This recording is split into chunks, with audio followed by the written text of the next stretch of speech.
ஆமேன். அல்லேலூயா. உங்கள் யாவருக்கும் என்னுடைய அன்பின் வாழ்த்துக்கள்.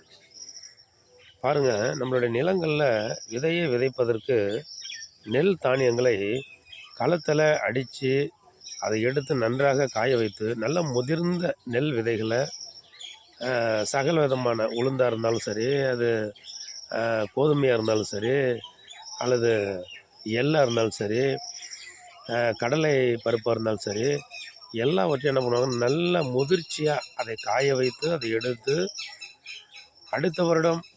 அடுத்த வருடம் நமக்கு எப்பொழுது தேவையோ நிலத்தில் விதைப்பதற்கு சேகரித்து வச்சுருப்பாங்க.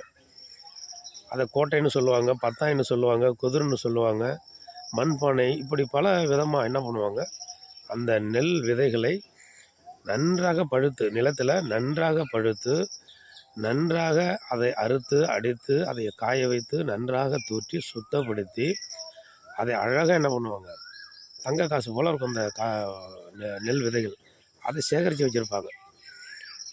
அதை எப்பொழுது வேண்டுமானாலும் எடுத்து விவசாயிகள் அதை பயன்படுத்தி கொள்ளலாம். ஏன்னா அது பக்குவப்படுத்தி வைக்கப்பட்டு இருக்கிறது.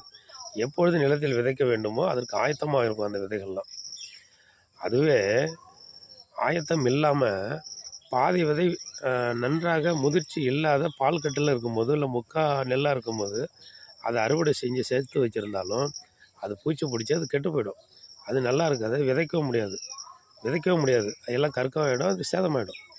பாருங்கள், நாமும் அப்படி தான் நல்ல முதிர்ந்த நெல்லாக, முதிர்ந்த கோதுமை மணியாக, முதிர்ந்த பருப்பு வகைகளாக, அப்படியே நம்ம முதிர்ந்தவர்களாக நம்ம இருந்தோம்னா முதிர்ச்சி விட்டு பேச்சில் முதிர்ச்சி, செயலில் முதிர்ச்சி, வார்த்தையில் முதிர்ச்சி, நடக்கையில் முதிர்ச்சி, பழக்க வழக்கங்களில் முதிர்ச்சி, நன்மை தீமை அறியறதில் முதிர்ச்சி, இப்படி ஆண்டவருடைய பரிசுத்த காரியத்தில் முதிர்ச்சி, இப்படி பல ஆண்டவருடைய பார்வையில் நம்ம முதிர்ச்சி விட்டவர்களாக நம்ம இருந்தோம்னா நம்மும் ஆயத்தமாக்கப்பட்டு ஆண்டவருடைய கரத்திலே பாதுகாப்பாக நம்ம வைக்கப்பட்டிருப்போம். எப்போது விவசாயத்திற்கு எப்போ வேண்டுமானாலும் எடுத்து அவங்க அந்த நெல்லை அந்த விதையை எடுத்து நிலத்தில் விதைக்கிறாங்களோ அந்த நெல் எப்போ ஆயத்தமாக இருக்கும் விதைப்பதற்கு.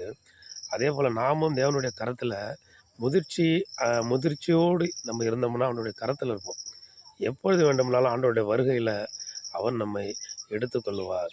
நம்ம எப்பொழுதும் முதிர்ந்த நெல் விதைகளாய் மற்ற முதிர்ந்த தானிய விதைகளாக நம்ம இருந்தோம்னா ஆண்டவருடைய வருகையில் எப்பொழுதுமே நம்ம பயப்பட வேண்டாம். ஆண்டவரோடு கூட நம்ம எடுத்துக்கொள்ளப்படுகிறவங்களா இருப்போம். ஆமென். அல்லேலூயா.